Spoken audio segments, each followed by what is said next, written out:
Da da da da da.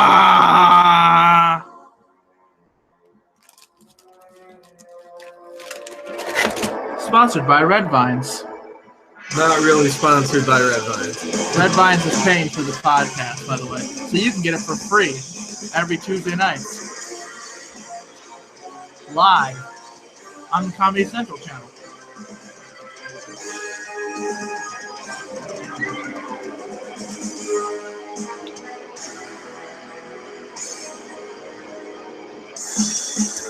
I also flaked Red Vines for this music video, by the way. They gave it to us.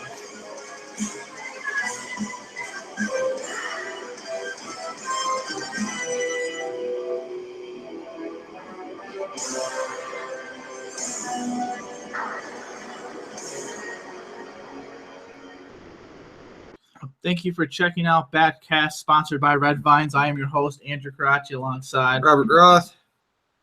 And what do we have in store tonight? All right, tonight we have our weekly review of Batman, the animated series. Up this week, we have 3 episodes, Fear of Victory, The Clock King, and Appointment in Crime Alley.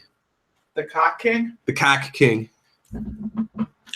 And for the people who are looking for a good time,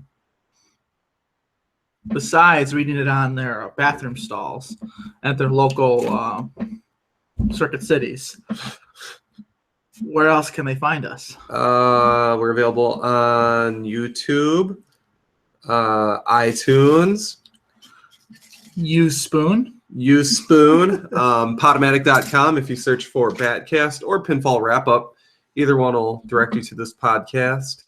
And much more. And much more. much more. Oh, God. You can tell we're just getting sick of that intro. I guess with that said, did you play the Telltale game yet? Of course not. So we'll be moving on to. So what we got? We got Fear of Victory.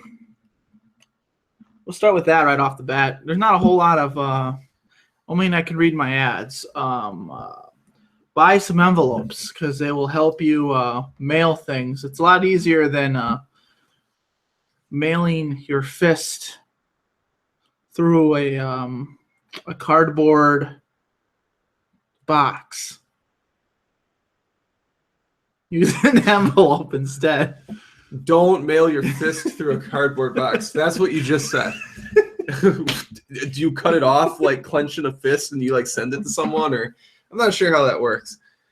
I'm getting so sick of those reviews that I was reading off of that site that I'm just going to try to wing it on my own because those reviews are just so cryptic. It's like it's one sentence that doesn't really describe it. So I'll try to do a quick breakdown of my own of Did you try using IBM, sponsored by Red Vines? IBM. Yeah, I have an old 1974 IBM like cassette disc computer from like some college, but no. Sorry, IMB or whatever the hell it's called. IMDb. That Internet Movie Database. Yeah, it doesn't really like give like. Okay, so there's on the one website I was reading off of. It was like some wiki website or something for DC. And essentially, like, you could read, like, the brief overview, which was, like, a sentence, and, like, the 2 sentences preceding it were, like, random facts about the episode. And then they had the summary of it, which was about 10 paragraphs, which you could just watch the whole episode by the time I'm done reading it. So, why don't you read the whole episode, then? Real quick. Like, narrate the whole episode? Yeah. Well, why don't we just then record while the episode is playing? Just record the episode. Just record the whole episode and get super duper flagged. Right. Because nothing's wrong with that whatsoever. As long as we make sure it's sponsored by Red Vines. Red Vines, Burger King, and my dick. Try sponsorship. Well, I mean, you don't have to swear on the podcast, you know. Well, it's not fucking rude. God damn it. I mean, it is fucking rude. Shit. Yeah. Oh boy! So first off to a good start today. Fear of Victory. Before I read the overview, what do you think of the episode? How did you feel about Fear of Victory? Well, when you get Scarecrow episodes, so far we've seen him in one already. Yeah, he's been in one. I liked him in that. He was all right in this one.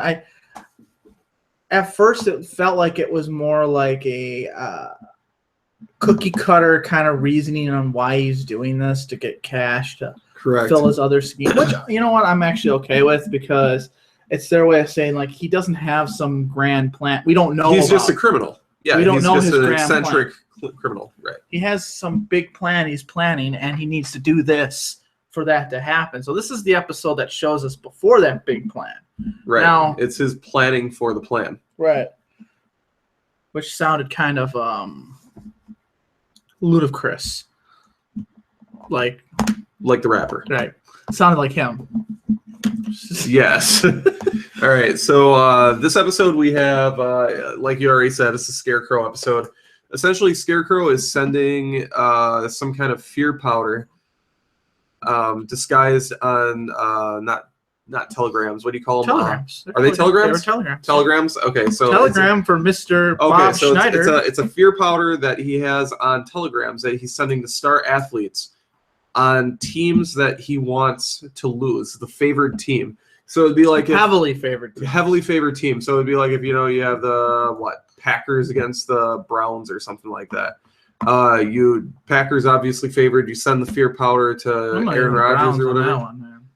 You're picking the Browns? Oh yeah. And the fear powder is causing the star athlete to pretty much cave the entire team. And then he's betting on the non-favored team, the underdog, and he's coming away big time. So that's essentially his plan. He's saving up money in order to do this. Robin is in this episode. Robin is also affected by the fear powder. I noticed something. I noticed something with the sports that they were choosing. This was actually very smart by the writers, I guess. They were choosing teams that where one athlete could tank an entire sport outside of like the single sports, like sports. I mean, like tennis and golf, even though they didn't show golf. But tennis was on there, but no baseball. And I thought that was interesting because baseball being a popular sport as it is, and basketball wasn't shown too, right? No, they didn't have basketball. Right, because in games, in sports like that, I don't necessarily know about basketball. For baseball, if your star player doesn't show up, you can still win the game. So he was choosing sports and he was targeting positions where it would totally impact the game, like the quarterback. Quarterback can't play. It's going to be tough to win games. So, do you think they purposely did that, or I think so. I really do. I think so. I think somebody because otherwise you would have seen baseball, because baseball, when this episode was made, was probably either the most popular sport in America at the time, or a second, because football didn't really start taking off until like the 90s anyway. So maybe, I don't know, baseball was the number one sport for the longest time. And so if I was making just a cartoon, that's the sport I would. Yeah. That's the sport I'd target. That'd give you maybe a better relationship with the audience. But I saw there was football. There was tennis. He tried football twice, by the way. Correct. Yeah, they had one team and then they had another. Tennis was the other, and boxing. Boxing, yeah. Yep. And so, that was kind of a good boxing match. He was kind of literally running around. Yeah, the boxer was running in fear from the other boxer who was chasing him, trying to punch the shit out. So, he had an interesting one-sided boxing match there. And that was pretty much it. And so they used football was the only sport they used that wasn't a solo sport. Correct. So the only team sport they used was football. I don't know, something that I picked up on. Also, I thought that Robin actually served a purpose in this episode. Yeah, Robin wasn't annoying. He was not annoying. I saw him at first and I started to cringe, but he wasn't bad. Yeah.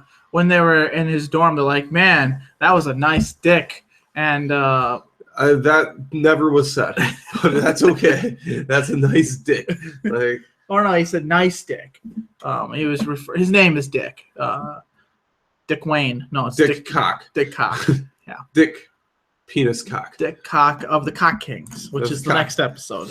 But but he served his purpose, I thought, very well, because they needed we saw Batman already get injected by the fear toxin before. I don't think they were going to do the same exact story because we've seen that already. Well, this one seemed to affect him a little bit differently. This was more it accentuated a fear that you could currently be experiencing. So like the one before was just you were having like hallucinations essentially. With the one that they had this time, it was taking a fear that you may have had and just blowing it up, magnifying it. So like if you're a quarterback, you don't want to get tackled, right? You don't want to get sacked. Not in the fear of safety, but more of a fear of blowing the play or blowing the game. Correct. So I think when quarterbacks, especially when you get to the bigger levels like high level college and NFL, I don't think you're scared of getting hit anymore at that point. I think that fear's gone. That's something that maybe they teach out of you in Pee Wee football. But you say that, but the one thing that I found interesting is Dick Grayson's history at all. Well, but as a gymnast, your fear is because he was in gymnastics, correct? He was a trapeze artist. Yeah, a trapeze. So gymnast. So yeah. So your fear would be falling. Overall, that's what you want to avoid. It was a fear of what you're trying to avoid. It's a fear of what, but not in the fear of death, and in the fear of failing the act. Correct. So it was blowing those fears out of proportion. So Robin's fear then was height / falling. The boxer's fear was getting hit. The quarterback's fear was getting tackled. I guess the tennis player really didn't outright have one, other than she was scared of getting hit by the ball, I guess, was her fear. But I would say that the fear actually is almost the opposite of that. It takes something that you wouldn't be afraid of, but is something that a normal person would be afraid of.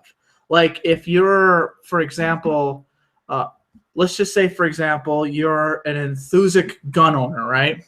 And you shoot a lot or whatever that is, but you're very comfortable around them. So if maybe you see the gun sound wouldn't freak you out because you're used to hearing it, right. But to the normal Joe, that might like go and startle him completely. Mm-hmm. Well, now with this toxin, you'd hear that and you'd hit that instant startleness. For example, a football player isn't going to be afraid of getting hit. They're going to be they're used to it. They know it's coming. But for you or me, if we're standing back there and we have 300-pound linemen chasing us, we're going to be scared shitless. Probably fall down in the fetal position. Don't hit me, please. Don't hit me. A boxer, not afraid of getting hit because a boxer, that's their job. But to you or me, if we're in that ring, that's the last thing we want to do is get hit by one of them guys. Right. So I think that's what it really does. And for a trapeze artist who would never be afraid of heights, like he freaking shut down. Robin shut down. Like he was holding on to a statue because he was afraid he was going to fall to his death. Right. And that's something that Robin, a crime fighter or a superhero, however you want to say it, and a trapeze artist would never have that fear. So I think that's what it really was doing. Okay. And for tennis, I don't have an answer for that one. Balls. I mean, most people are afraid of getting balls hit in their face. A tennis player is used to getting balls in their face. Correct. And erect. It's an erection correction. There you go. Yes.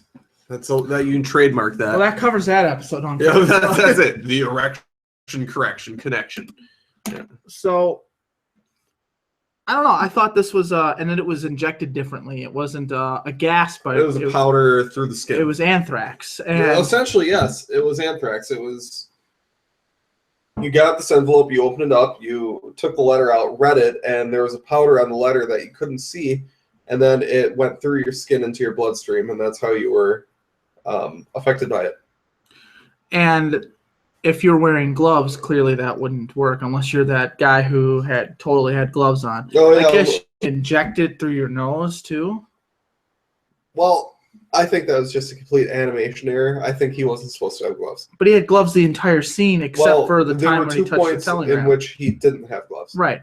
Yeah. But when he chased after him, he was wearing gloves. Correct. So one of the guys that was going after Scarecrow In one scene, the first scene, he had gloves. Close-up of him holding the Scarecrow, he did not have gloves on. Then they cut away, showed them both, he had gloves. Then they did another super close-up, he didn't have gloves. So... But when he touched the telegram, he did not have gloves on. Yeah. But that being said, the Joker did open up the letter in his face, and you could see the powder coming out of it. The Joker was in Arkham. Sorry, not the Joker. The Scarecrow. Although we did get the Joker in this episode. We had a cameo. Poison Ivy, Two-Face. That's pretty much it. So all the villains that we have seen in previous episodes showed up here. Joker was pretty funny, I thought. He actually had the classic laugh when they did the reveal of Scarecrow's head, or Scarecrow not being in Arkham, and you hear Joker his iconic laugh, like he knew the whole time, and he thought it was hilarious. One other Joker episode, this one made me want a Joker episode, because those were the scenes that we haven't seen them in the episodes we've seen with Joker, but later on we see that. Right. What else did we have? So the professional football game starts, and Scarecrow had a file that he threatened to, let me go, or I'm going to drop this file, and it's going to cause everyone's going to be afraid of everything, which didn't really explain how that was really going to work. But anyways. Well, it was a vial of powder. He would have dropped it, the vial would have broken, and the powder would have went everywhere. And that would have affected everyone. Yeah, but not instantaneously. No, but for the sake of this, yes. Sure. I mean, the normal for a normal person, they wouldn't be afraid of crowds. But for the boxer, he might think crowds would be zombies, and I got nothing. I don't really understand that one. That was kind of not the best storytelling with that answer. But so Robin had to overcome his fear of heights and swing down, grab the vial before it hit the ground. With commentary. We had commentary. Yes, because since the football game was going on at the same time, the commentary just happened to line up with what they were doing. Batman almost dropped the vial. Fumble, and then, oh my god, and it was recovered as soon as Robin swung down and grabbed it. So, yeah. Okay, so have you been to a live event before? Not WWE, but a live event like football, baseball, anything like that? I've been to a Major League Soccer game. Never been to a baseball or football game? No. Okay, when you were at a soccer game, was there a commentator? There was a commentator, not like that though. Right. Like so, it wasn't like what you get on TV, like play by play and that. It wasn't any of that kind of stuff. It was if there was something big to announce. Right.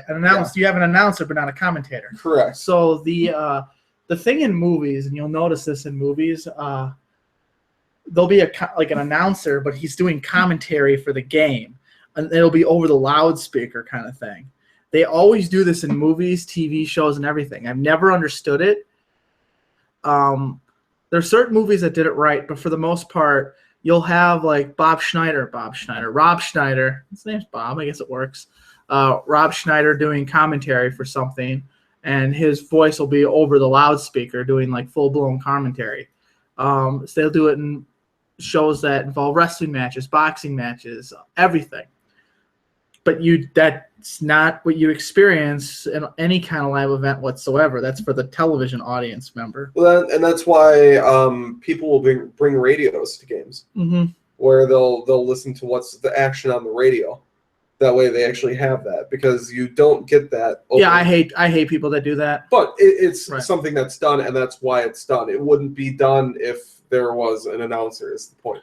Well, radio is also on a huge delay compared to what you see live as well. It's on like a 5-10 second delay. Correct. Yeah. And so that was one reason why I never understood why people would bring a radio to the game. Number two, if you wanted to hear the commentary, then stay at home and watch it at home and watch the commentary. The idea of going to a live show or anything like that is not to hear the fucking commentary. Well, I don't know. This is me. I hate commentary in almost everything I watch. Professional wrestling's different because it's part of the show. Right. But like for for baseball. I prefer to turn off the commentary and watch it. I have a thing on my app where I can listen to just the game sounds. I'd rather do that. That's why I like going to live baseball games. You don't have to listen to some pudwhack tell you 50 billion things that probably are inaccurate to begin with, and they're just spewing come out of their mouth. And then the football is even worse. In my video games, I actually turn the commentary off. I turn it all the way down. I don't want to listen to it. I can't stand it. So I don't like commentary. Okay. I think it ruins it. And I get it for people that don't understand what they're watching. Sure, maybe commentary works. But I never understood why people need commentary to watch a football game or a baseball game. I don't need it. It doesn't add anything good to it.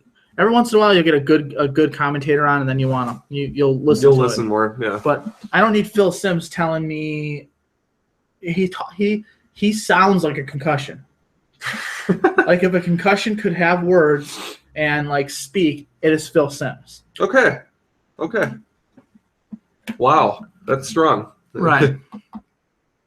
Speaking of which, this is my only sports topic of the day. So. Obviously, Denver did not make the playoffs, and they lost their head coach stepped down. I don't know if you knew about that. No. But he stepped down and retired. And they asked John Elway about Josh McDaniels. And Josh McDaniels coached the Broncos from 2008 to 2009 and then got fired, or from 2009 to 2010, and got fired 10 games into the next season. He came in and he traded like everybody away, and he destroyed the whole team. Well, Elway totally pulled a Triple H and said, he's like, Josh McDaniels is not on the short list of candidates. The reason I am here doing this job is because he was here not doing his job. Because they brought John Elway in after the Josh McDaniels thing. And so then today they asked him, would there be a chance of Cutler returning to the Broncos? And Elway responded by saying the chances of Jay Cutler coming back to Denver would be at Josh McDaniels returning as the head coach. So took another shot at him today. Triple H did. Well, if he deserves it. He totally does. Well, maybe not that bad, but. Oh, well. Right. Fuck him. Like. So after, new head coach of the Broom. So after Robbins took his dick out of the Batcave. Wait, no, that's not what happened. He was in the Batcave and his dick got blown off by a shotgun. Batman told him, "Don't be so hard on your dick. No, don't be hard. Don't be such a hard dick." Or I can't remember. I know his name is Dick, and there's some kind of dick joke they did in there, but there was no dick joke. There was no joke about Dick. He said his name nonchalantly. No dick joke. I think he said, "Don't be so hard on yourself, Dick," or "Don't be." I don't think he said Dick. Don't be a solid hard dick cock. Right. Well, no. You penis.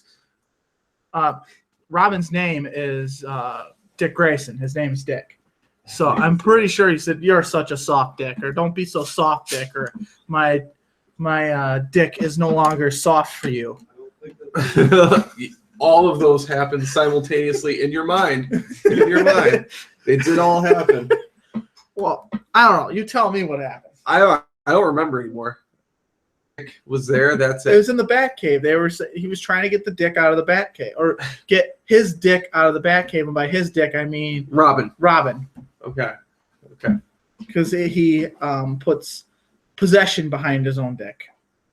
It's too much dick. There's a lot of dick. It's too Right. much dick. Sometimes life is one big dick. Sometimes life is a bunch of dicks. You never know what you're going to get. And sometimes there's creamy filling in the middle. So our next episode was no. How would you rate this one? Like if we do our 1 to 10 again, where do you put this one at? I'm gonna say a clear 5. I'm just gonna put it at 5. I think it's a little better than that. I don't think it's a failure by any means. No, 5 wouldn't put it at failure. I would just say middle of the road. Right. Well, 5's 50%. 50%'s an F. Well, if you're grading it like if I a grade paper, it like a teacher. Yeah, I am like but the teachers, bat teacher. but teachers don't give you a 1 to 10 scale. Well, we are today. Teacher sucks. I'd say it's a 6. 6.5. Because it kept my interest. Oh, we're not doing 6.5. No. I said 6 to 6.5. None of that bullshit. Oh yeah, we said none of that bullshit. No. That's right. We This established is those. a firm 10-point scale. Okay, we'll round to the nearest high number. I would have to say it would probably be a 6 then, because I feel that 5 is like something like I was expecting something better, and I didn't get that. I wasn't expecting anything but what I got. And the 6, I think, is the solid number. 5 to me would mean like you're half interested in it. Like, I understand, Batman was cracking all the dick jokes, but it just wasn't enough to keep my interest. Yeah, I mean, it's not that it didn't keep my interest. See, I'm gonna rate it a little bit. I'm gonna rate it at a 5, and I'll explain why. So I think the ones we did. Explain. I'm explaining the ones we did last week. I think I rated 7 and 8. Right, like this one, I feel like there was nothing. I'm giving it a true mediocre. I'd say like 5 is gonna be like my mediocre point. Like that is my true middle of the road. If we're doing a 10-point scale, 5 is middle of the road. If you're going to give it over 5, like there has to be something more spectacular, something that puts it above average. 5 will be average. So what makes this episode above average to me? I don't feel like there's anything that makes it above average. That being said, I don't feel like there's anything. The Joker was the Joker in there, but he didn't play really much of a role. Like it. He told a joke. He actually had Mark Hamill voicing him. It wasn't like he was just drawn in there. And that being said, like I don't think there's anything that brought dick. that pushed it below average at the same time. Like it was enough to hold my attention. It was it was a good episode, but there was nothing spectacular that happened. It wasn't a shitty episode either. I saw a rape scene. Well, what? Scarecrow and that one weird guy in the barn. I mean, they like fucked. Well, I know he fucked him. I mean, there was no back and forth thrusting action here. But do you know how sex works? What the hell happens in like? Oh my god! Back and forth thrusting? Like what the? Like I'm gonna stop you there. Like that's not a thing. Like even if it were two guys, like it's. I'm picturing like, that was the wrong word, but yes. Like, that was pretty funny. I'm just picturing a dick going in another dick, and they're both going like that. Like that. This is like two guys like going into each other is consensual, and only one guy going in is that's when it's rape. Like that's not how it works. It's not a thing. It's not. He was screaming for his life and shit, so that's why I wouldn't consider it life. Yes, he did. Yeah, there was one of the criminals that had the fear toxin. And yes, he was screaming for. He was like, "Oh, get that dick out of me," or something like that. And then Robin was there saying, "Like, nice. My name's Dick. Dick. Oh god! So this was a porn. Yeah, I mean, I got a rape scene, so like that's why I give it a 6. Okay, just on the rape scene. Yeah, I got an animated fuck tent. Okay. Imagine Black Sails, the animated series. Oh my god. Jesus fuck. Imagine what they could do with that. Whew. What kind of animation style would we be talking? Oh man. You could do it like Metalocalypse or something. Yeah, I was gonna say like some like Aqua Teen Hunger Force or some like home movies or Batman the animated series. No, it probably wouldn't be that.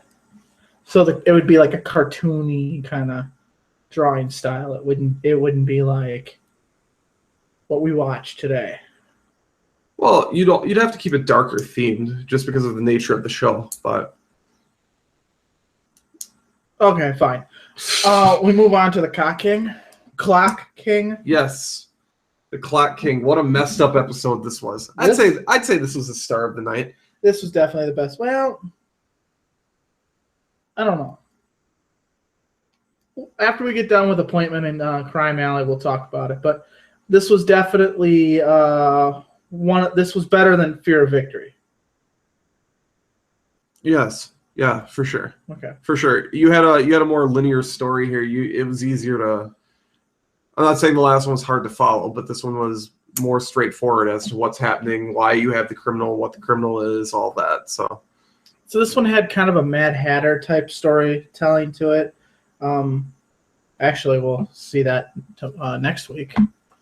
Mad as a Hatter. Yep, that would be a Mad Hatter episode. Mad as a hat. No, psych, Mr. Freeze.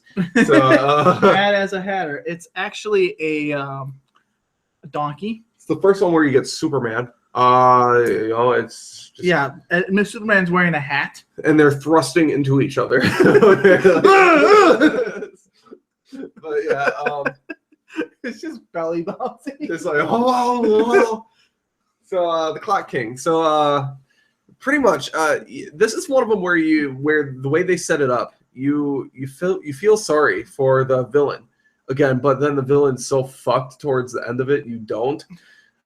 He took something to the extreme. Now, the Clock King is someone who's obsessed with time. Everything has a precise schedule that he has to keep, and if something gets thrown off that schedule, it throws off everything.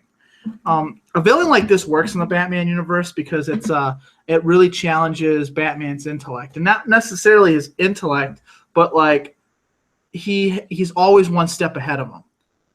I guess that's challenging his intellect. Okay, but it's not. He's drawn similar to the Riddler, but he is not the Riddler.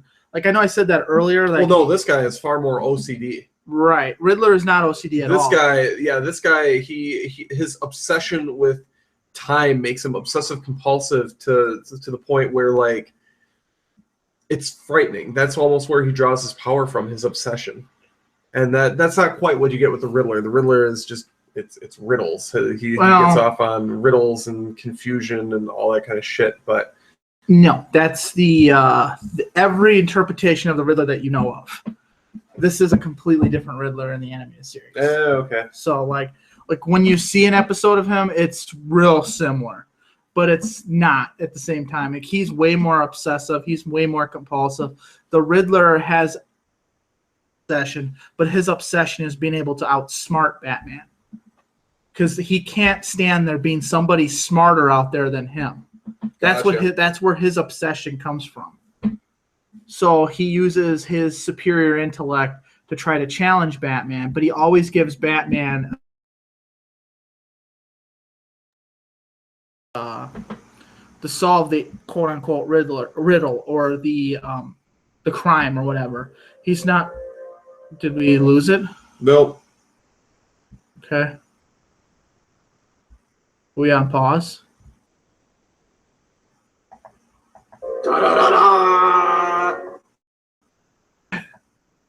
What we got? Got a new sound recording? Hold on, have it real quick here. Sorry, YouTube.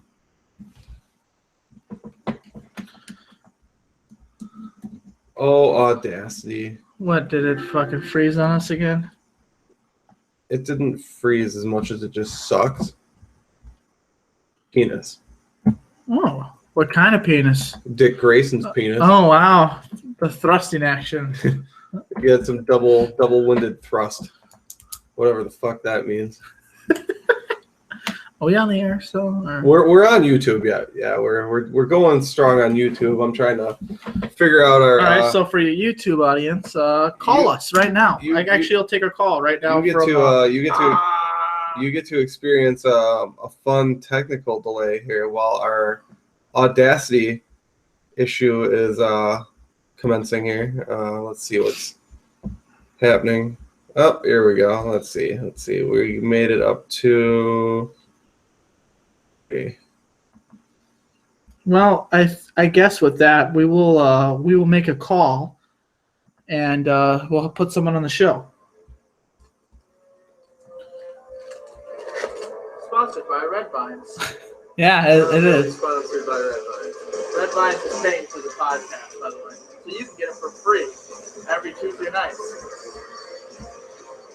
Live on the Comedy Central channel.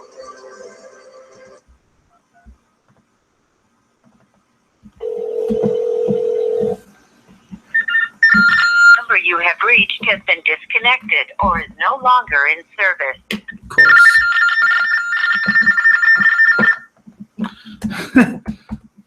Okay. Did you figure it out yet? Oh,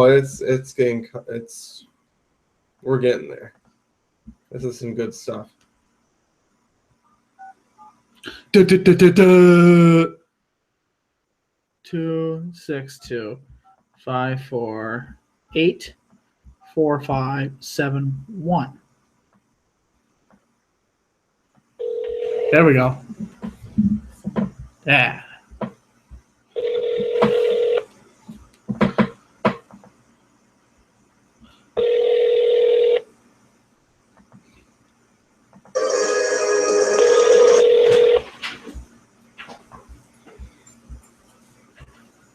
Hi, this is Dana Milnes at GE Healthcare. I'm not available right now. Please leave a message or call me on my other phone at 262-853-4708. Record your message after the tone. When you've finished, you can hang up or press 1 for more options. Yeah. So there might be a card in the encryptic message inside of the trunk, and the clock king needs to be there in 15 minutes. So please give me a call back. Who did you just leave that message for? Right? You're like, what the fuck? What's that? Who was I that? don't know. Dial a random number, so I do it sometimes. Okay. You just told someone there's a bomb in their trunk? Oh, Jesus. No, Paul. I didn't say that. You totally said that. I said there's a cryptic message in your trunk. So give me a call back. You totally said that. Oh, my God. You're going to prison. Well, Yeah, whatever. You're about to meet the cock king. Oh, God. We- That's not it. are we back yet? I think we've been on YouTube Right, while you you said made your that. bomb threat. So we got that. We definitely got that It going. was not a bomb threat. You know the fucking bomb there. All right. And we're back after the break. I'm Dan Stevens with Peter O'Keefe by my side. And Peter, tell us what we have in store tonight. Well, my ass just got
the husband of the wife's name, who will not be mentioned at this very time, said that my wife is not a witch, but she's making it up because she is evil. And this, of course, this is during a time where devil worship was illegal, and you would be hung for it. So they hung all these people that didn't necessarily were witches, because witches don't exist. Yeah, witches are bitches. Right. Yeah. Witches get stitches. Bitches get fucked and stitches. With double thrusting action. While they're thrusting into each other. Like, I don't know. I'm still lost on that one. What does that even mean? You're thrusting into. They weren't thrusting into each other, so it wasn't consensual sex. Like, what? Like, okay. Like, It's kind of amazing. as opposed to this one-sided thrusting that. Vampire cigarettes. The witchcraft story. Where'd you pick this up? Best Buy in like 2006. When I was on my DVD craze. Random documentaries. Well, I only got it for Poltergeists Oh. because it came with it. Oh, it was like a 2-pack thingy. It was like a 7-pack. Oh, okay. It came You bought a with it. 7-pack for 1/7 of it. All right. I got that. Humphreys, and then The Haunting of Halloween. Okay. Wait, Haunting. Sorry, I thought it said Humphreys. Well, enjoy Humphreys. It makes no sense. Well, Humphrey was It's that. where they teach you how to thrust into one another. No, Humphrey was the pink elephant that would hang out in the tree while he was hatching that egg.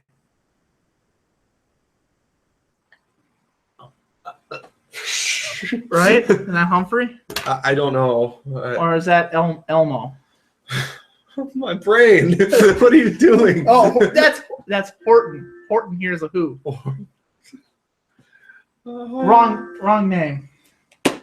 Oh my. Are we We're on. we're broadcasting. We're now? broadcasting. Yeah. Okay. So where were we? We're on the Cock King. Okay, so what'd you think of the Cock King? It was a good episode. Like I said, in the beginning of it, you end up feeling sorry for the villain, or what ends up becoming the villain, because the episode doesn't start as the guy as a villain. You see him.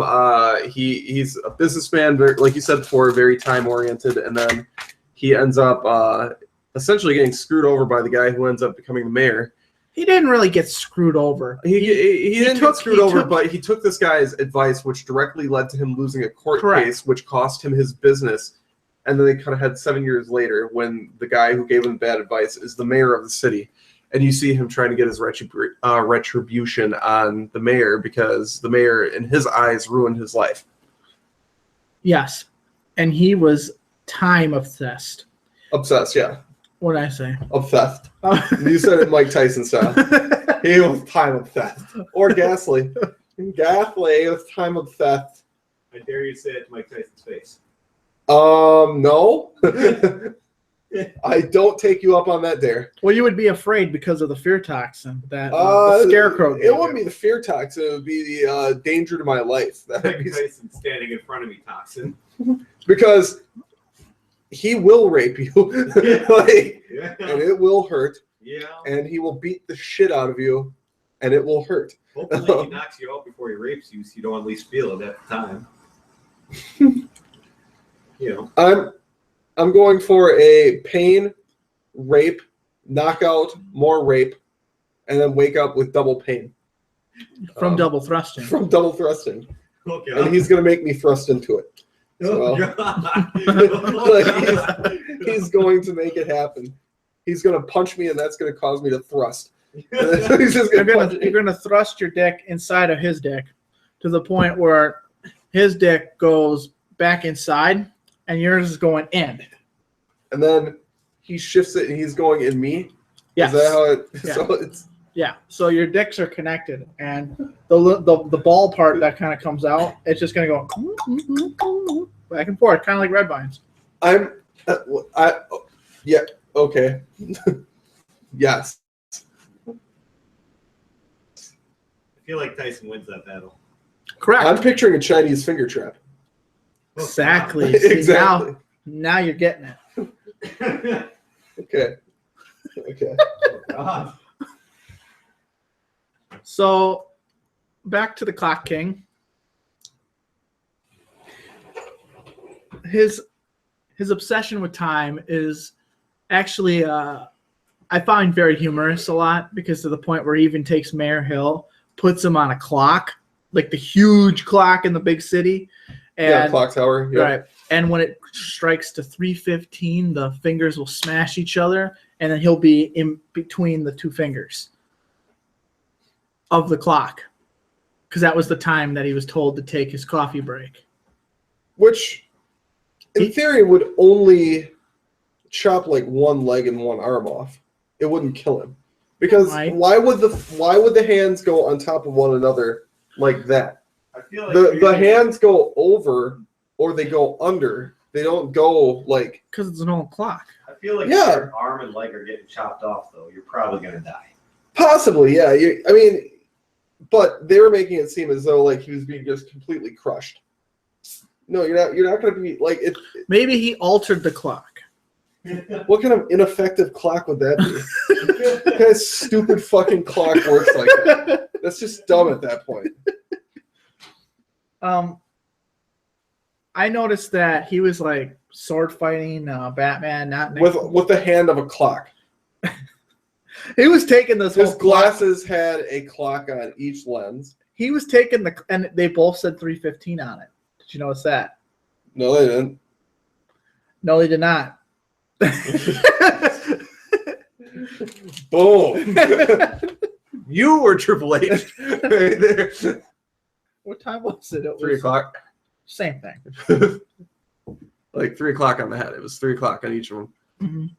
Well, one said 3 o'clock and one was backwards 3 o'clock, which is actually 3:45.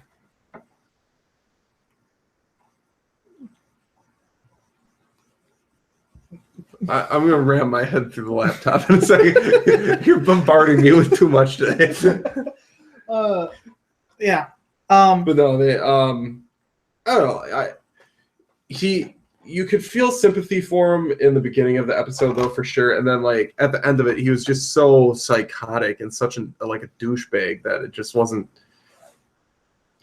He had a little bit of he lost the sympathy. He had even a thing with like he expected Batman to intervene. He expected Batman to show up to the point where, as predictable as Batman, or as unpredictable as Batman is, he's also very predictable at the same time. You always know he's going to show up, and you always know he will have some kind of plan. I like the idea of him. It was awesome, where he's trapped inside that vault, and it kind of reminds me of that song I was listening to where they was talking about washing his balls in a vault. But that was a different movie, though.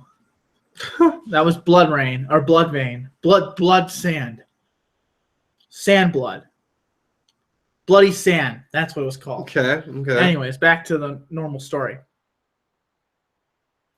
So he's stuck in the safe, and he's got 15 minutes to get out. But he immediately goes and grabs his thing to melt the lock or whatever. But he said that'll take him 17 minutes to do. Right, and the timer was set to 15 minutes. And they told him if he tried to modify the bomb, it would or modify the filter, it was attached to a bomb. It would instantly explode. So he had everything and it was funny the way he was saying it, because it wasn't like he was watching them on camera. Right. It was a recording. So he knew exactly when he was going to pull stuff out at exact moment. He makes for a really good villain if we get to see another episode of him or not. I don't know. I don't remember. Well, So, I mean, it was interesting. He was better than most. So yeah, he took him right to and even when he fought with him, he hung his own. That's not the word I'm looking for, is it? You don't hang your own. I guess that's like child abuse. but and murder at Yes. the same time. It's illegal. Do not hang your children. Do not hang your both children. are very illegal. Unless you're Mike Kemp's driver and he talks about beating his children. Well, he wished he could because it's illegal and that's the only reason why he doesn't. Okay. I mean, he wouldn't have to tell anyone if he did. Right. It's only illegal if you get caught. I kind of gave him that look and he stared at me. He said, "Calm down. He's 17." Touche. Anyways, so he had all Batman's punches calculated that it takes him 1 second to do this and 13 seconds to do that. Correct. And I guess that was their way of saying like this old man could hang with Batman if he knew his every move. Right. I don't buy it quite yet. I don't buy that. I mean, because that would then assume that that guy has his timing and reflexes timed out to the same point that Batman does. But he's quicker. He's implying he's quicker then. Because he studied him, he's somehow quicker. Right. That's bullshit. Yeah. So I could study Batman all day. That doesn't Right. mean I'm going to be as fast as him or Yeah. faster. I know who Batman is. I know what he does. I know where he goes. But that doesn't mean if I was the police commissioner, I'd still be able to catch him. Correct. Because I still have to take into effect the variables that I cannot control with his speed, his mobility, and his quick intellect. And I guess more to the point, like, just because you know all that stuff doesn't mean you can replicate it all. Correct. So yeah, to put that into practical use in a fight doesn't matter. It'd be like me looking at a professional boxer and me saying, okay, I know every time that he raises his right arm, he uses this much force to punch this fast. When he uses his left arm, he does this. When he steps here, he does that. Okay, I know all this stuff, and that's great. But I'm still going to get the fuck punched out of me. Right. Like, It'd be the same thing as if I'm playing baseball against say I'm going against Lance Lynn or whatever, and I say, oh, I know he throws a fastball in this location at this at this point of the count, and I'm expecting the ball in this exact spot. It doesn't mean I'm going to make contact with the ball because I'm on completely different levels than he is. I'm just a fat fuck doing a podcast, and he's a fat fuck throwing a ball. And case in point, now, if this was, say, Ra's al Ghul, this was Joker, even though he's not necessarily a quote-unquote fighter by any means, but he could still hang his own because he fights dirty and that kind of stuff. This was Bane. This was somebody like equal or greater than fitness level than Batman. Then, yeah, I could believe this. But this guy, I think, is probably in his 60s. It's just not believable to me, and he's not necessarily. And we didn't see anything of him like say like, oh, I spent 7 years in Japan. You know, if you would have at least said that or said something, even though it would have been bullshit, at least it would have been the writer's way of saying like, okay, we understand that this wouldn't make sense, but unless we put this in here for it to make sense. Right. Right. And they didn't do that. So, yeah. Other than that, I didn't have any other complaints about this episode. That was my only minor complaint. Now, this one I would bump up to a 6. Right. And I actually keep it as a 6. Okay, so we actually agree on this one. Because I think that this is about the same as Fear of Victory, because this one had that middle flaw, that storytelling that we don't get in these episodes. We don't get like clear storytelling flaws. Through 25 episodes now, I've not seen this. And this is the first time I've seen something where I'm like, that, no, bullshit. My bullshit alarm went off. And it never has gone off so far through these 25 episodes. So you'd say this one's on par with the last one? Yes, because of that. Now, I would say it's probably better if they would have at least addressed the situation. Because I thought this was a very strong episode and probably could have been a 2-parter as well. I felt the ending was very, very rushed. Because they were really they start this episode off real slow. And then all of a sudden we hit maybe the 18-minute mark, like, fuck, we got to finish this. Well, it's one of those, again, like the one we had last week with Joker, where they spent so much time on the setup that you didn't get a lot at the end. Right.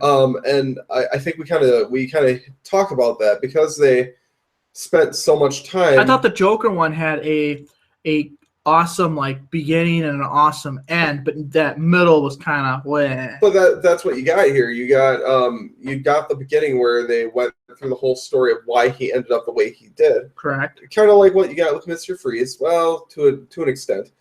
But you got the huge beginning, and then you kind of were like, all right, well, now that you got that in, you have to put the whole episode in after that. Where if it were a two-parter, you could have spent a lot more time on what ended up being the beginning. And then the second half of it, you would have had the setup, a cliffhanger, and then the second episode would have been like the extended last half of this episode. I would have treated this a lot more seriously just because I felt like this Clock King villain, quote unquote, could be a very major adversary of Batman. And you notice the ones that are huge adversaries are ones that aren't necessarily would beat him in a straight-on-straight fist fight, like anything like that. It's the ones that match his wit. Mm-hmm. And those are the most dangerous ones. Like right. The Joker, the Riddler in this series at least, and the Clock King now I would actually put in that same level. Now, with the Clock King, I would have done a two-parter, and the way I would have set it up is the first episode would have been all about him. We would have gotten really no Batman at all. It would have been just all about him. That meeting, everything, how it became late, and then how he would get this obsession with time. And I would have actually seen him like in his apartment, unemployed or whatever, like staring at Mayor Hill, and actually show Mayor Hill get elected as the mayor, and how he would he'll be holding the controller and he'll break the controller or something like that. And then maybe Mayor Hill says something like that if you stick to a tight schedule and you stick to this, you will be as successful as me and this city. This city, we need to rid it of laziness and jobless people or whatever, to the point where it would sink in a little bit more.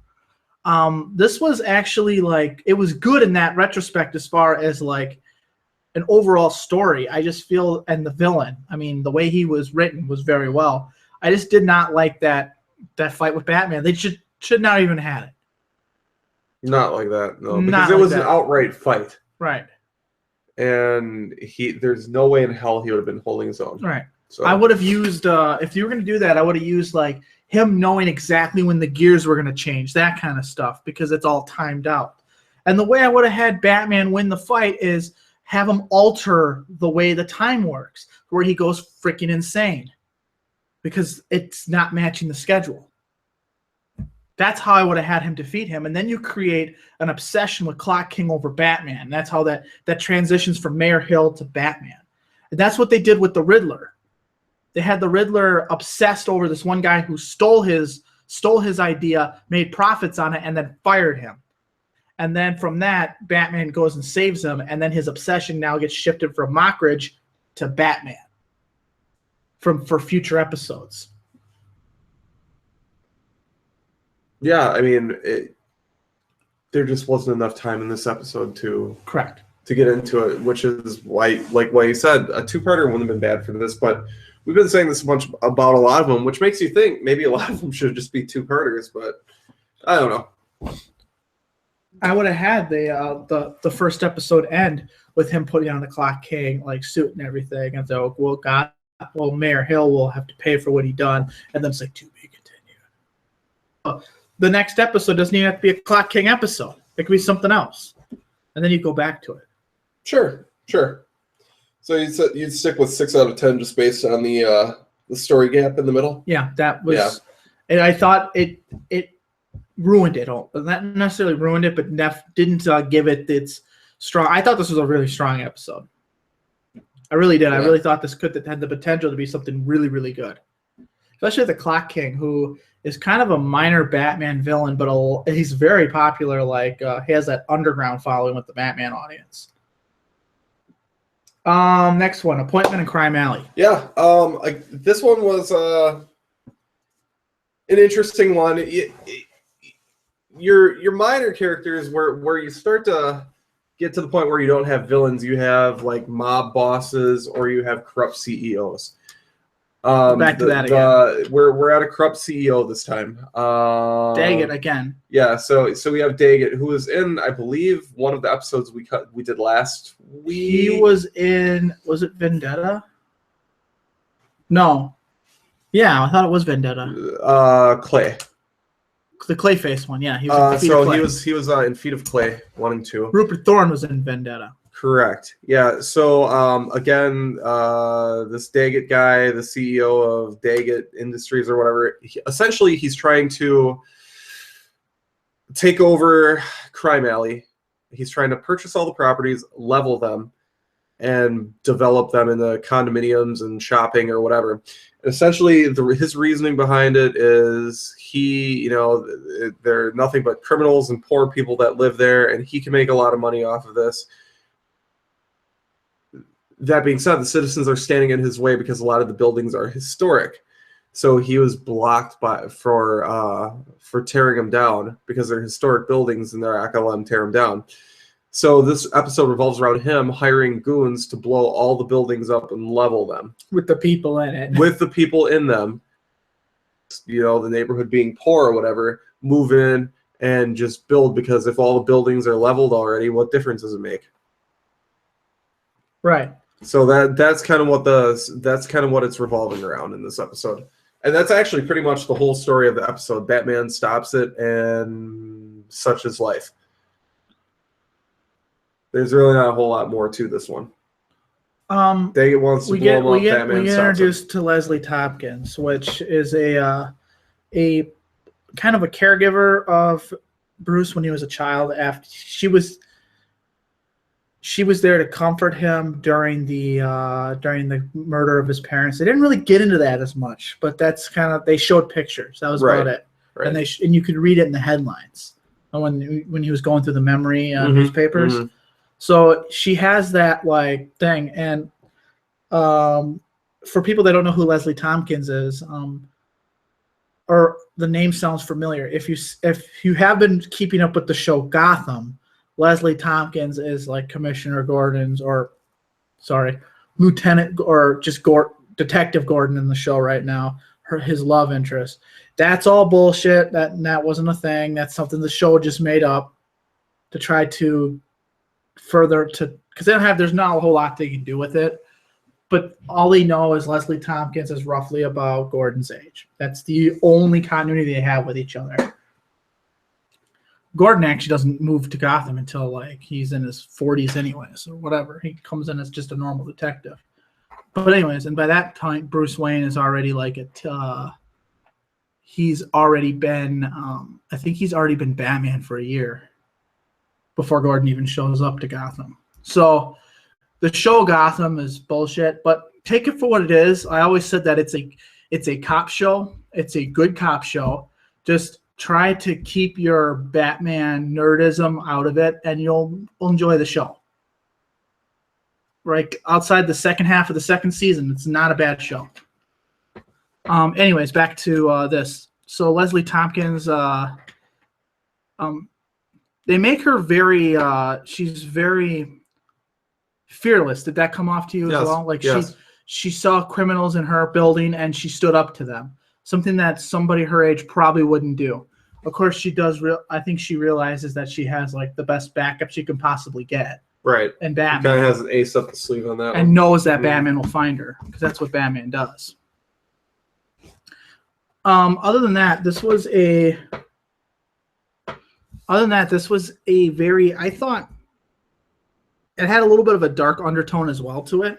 It did. This wasn't necessarily a don't cut down the trees. We're going to save the environment kind of episode. This was real people with real problems and trying to make a living in an area that has a lot of crime in it. Crime Alley. Right, why they call it Crime Alley. This is also the same area where Bruce's parents were murdered in front of him. Right. And his appointment with Crime Alley is with him and Leslie Tompkins every year on the anniversary of his parents' death. Go to the site of his murdered parents, and he puts 2 roses down. Now, I didn't think he went as Batman. I always thought he went as Bruce, but this is fine either way. So you have him trying to stop not really knowing what's going on because he's trying to find Leslie Tompkins, but at the same time, there's a lot of crime and stuff that's been going on throughout the day, including a guy with a rifle shooting maniacally, attempting to kill his neighbor. Well, no, what was going on there was the guy got served an eviction notice. Right. And he had already lost his job, so he was down on his luck. Then he got served an eviction notice by Daggett's company. Well, he was losing his mind, so he grabbed one of Daggett's associates. Oh, that's who that brought was. him to the top of the building and was going to kill him because everyone's taken everything from him. He said, the city took my job, and now Daggett's taking my apartment. So he was at wit's end. He didn't know what to do, so that's what he did. So that I found very interesting, and it was I would actually have to say this was the strongest episode out of the 3. You think so? I really thought so. I think the last one. I know you like Clock King, Yeah. but I think that this one had a bigger overall story. That being said, I'm going to give this one a 6. Also. Okay. See, this one I give a 7. Okay. And I really thought that this could have been a lot better than what it was, but it still was very good. It kept my interest, and I like to see Batman do Batman things. Well, I think this episode not enough of a challenge for Batman. It wasn't supposed to be. It wasn't supposed to be like that. The story itself was supposed to be like he didn't get the bad guy at the end. Daggett didn't get arrested. Well, Daggett got away. Daggett is the bad guy. But so it was their way of saying, like, yeah, you might be able to stop people, you might be able to stop petty crimes, but sometimes, and even Leslie Tompkins says, let this one go. He'll eventually get his. He'll eventually get it. He'll slip up eventually, and you'll get him. But I thought he was going to, because what he did with all those people, and you saw Batman kind of playing as the guardian angel of Crime Alley, kind of a way. Essentially, yeah. Instead of just how he's like the Dark Knight of Gotham, he was focusing on the slum area of Gotham. Well, and he even said at one point, there was Daggett was saying on the news or something along the lines of, these people, they're all criminals and this and that, and they cut to him and he's saying not all of these people are criminals. They're good people that live here. Mm-hmm. So he's looking out for the good people that live there. Right. And the thing I like about Batman, especially this incarnation of him, is he'll help anyone, even if it's a bad guy or something like that. Like I've seen him. Did we see it in these 3 episodes where one of the bad guys was falling to his death or something like that, and he actually had like a sense of remorse for it? Like, well, even in the Clock King, when he thought the Clock King, that's what it was. Yeah, he was like, no, like he didn't want that, right? Because he doesn't want anyone to die. Correct. That's the whole point, is to try to solve this with. He can do it with violence because he has to, but he doesn't need it. Now we'll see this Batman evolve over time, and he'll become to the point where he's becomes a little too obsessed with his work, to the point where the people that are helping him no longer want to help him anymore. And that's where we move into Batman Beyond, to the point where he's by himself, and anyone who's ever worked with him has left him. Batgirl is Barbara Gordon, Dick Grayson, who left him and never came back. Tim Drake, everyone has left him that has worked with him. Jason Todd was murdered, and then left him. And speaking of Jason Todd, next week we're doing the Red Hood, and that is the Jason Todd story. That's the second Robin. I'll educate you on how that came to be. So you had Batman. Dick Grayson's the first Robin, and in the comic book universe, because I think that's the only place where Jason Todd really exists. He was not introduced in the animated series because of what happens to him. They didn't want to put that in a kid's show because he's the only Robin who actually dies. So Jason Todd is the second Robin after Dick Grayson left Batman and left Gotham City. He went on and did his own little. He didn't want to be a crime fighter anymore, but then it's kind of funny because he ends up becoming a crime fighter anyways, because once you've done it your whole life, you can't walk away from it even if you want to, kind of thing. Right. So he becomes his own man out of Bruce's shadow, and he's Nightwing. And then Jason Todd, who is younger, significantly younger, probably like 10 years younger or whatever, or maybe 8 years younger. He brings in Jason Todd after Jason Todd took the wheels off of his Batmobile. And he was stopping some crime guy, and he came outside, and his Batmobile had no wheels on it. And that's when he saw the kid was taking the wheels off his Batmobile. And for whatever reason, he saw potential in him. And he got to him a lot younger than with Dick. And he always said that he was a better fighter than Dick, a better soldier, because he calls him his soldier a lot. So like you see this transformation, and Batman's also older now compared to when he was working with Robin, the first one. It was like they were doing this together. They were more treated as equals. After he left, Jason Todd's Robin, they weren't equals. He was in charge. Robin was the one taking orders, and Jason Todd was totally okay with it. He never really questioned it. That was like his. That's why he was the best Robin.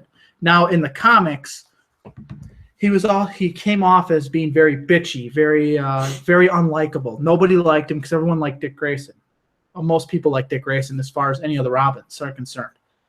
So they had an episode or had an issue where Joker kidnapped Jason Todd, and I guess Jason Todd was missing out of the series for a span of like months or whatever. And then they did an issue where Joker was beating him with a crowbar, and the fans got to vote whether or not Jason Todd would survive or not. And the fans wanted him to die, so they killed him. So that was that's why Jason Todd died, because the writers killed him off because the fans wanted dead. Right. That is on Death of the Family. That's that issue. So years and years later, a graphic novel came out called Under the Red Hood, and that's Jason Todd then comes back, and because he was brought back by the Lazarus Pit of Ra's al Ghul's, whatever cop out, whatever that is. But they brought him back, and now he's coming back, and he sees Gotham City for what it is, and he goes on a killing spree, killing drug lords and running crime, to the point where he tells Bruce, he's like, this is what you've never understood about it. You can't stop crime, but you can control it. Kind of a crime lord in that way. And that's the Joker obviously is involved, and I won't spoil any more than that, but that's kind of the essence of it. So if you didn't know that going in, you would have been really kind of confused. Okay. So you have that. So next week we'll do Mad as a Hatter, Dream in Darkness. We'll finish off the first season of the animated series, and then we'll do Under the Red Hood. Under the Red Hood, I think, is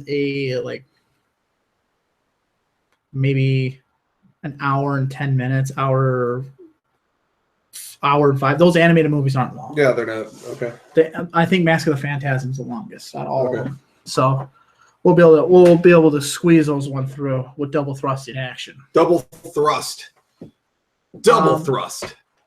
You got anything you want to add with Appointment Crime Alley? No. I always say this, but all three of these were really solid episodes. I had no issue. I had no issue with the story in any of them. I think the weakest story was probably the first one, honestly.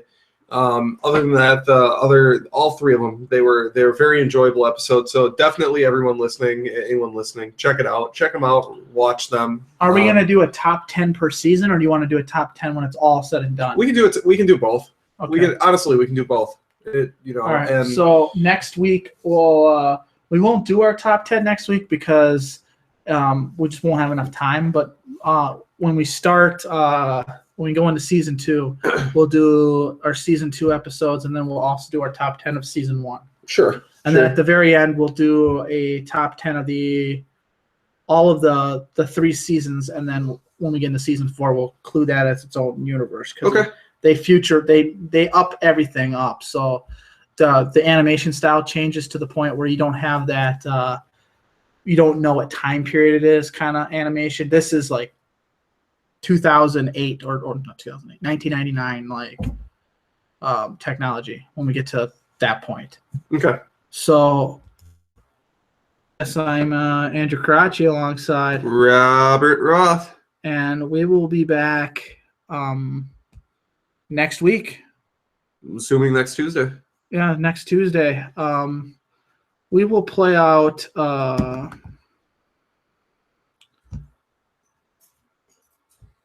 We will play out with something that the Clock King thought he was going to be able to do, and he was actually doing it pretty good.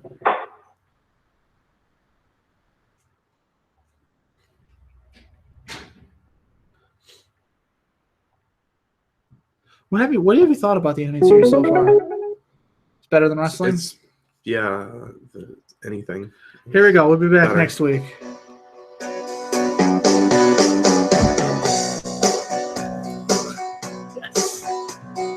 Batman got on my nerves. He was running me amok. He ridiculed me, calling me a bum. I whooped Batman's ass. I whooped Batman's ass. I whooped Batman's ass. I whooped Batman's ass. I whooped Batman's ass. I That whooped is a Hatter. That's Mad Batman's Hatter. And ass. Dream of in Darkness. That one's probably going to be one of the better episodes you'll see. Batman thought he was bad. Hugo Strange. He was a fucking asshole in the first place. Hugo Strange. He got knocked to the Batman floor. is. First time, because he goes through some I kind of therapy, whooped and they put a thing on his head, Batman's and they ass. play his dreams out. I whooped Batman's ass.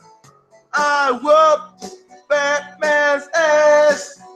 I whooped Batman's ass. I whooped Batman's ass.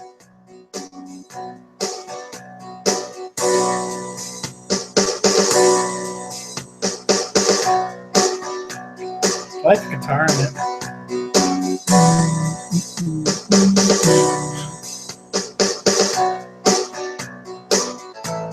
I like the video too, because he's fighting Killer. It's the Killer Croc episode. Right, I remember seeing that one.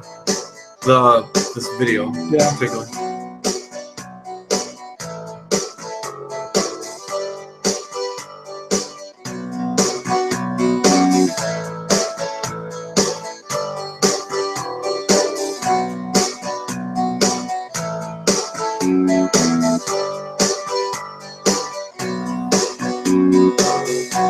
Yeah, I heard that. Batman beat the hell out of me and Why? knocked me to the floor. I got back up and knocked him to the floor. He was being such a jagoff. I whooped Batman's ass.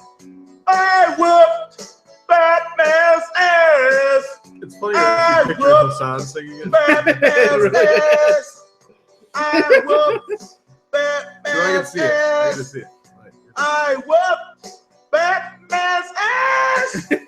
I whooped Batman's ass. I whooped Batman's ass. I whooped Batman's ass. I whooped Batman's ass. I whooped Batman's ass. I whooped Batman's ass. Rock over London, rock on Chicago. Greetings, represent champion.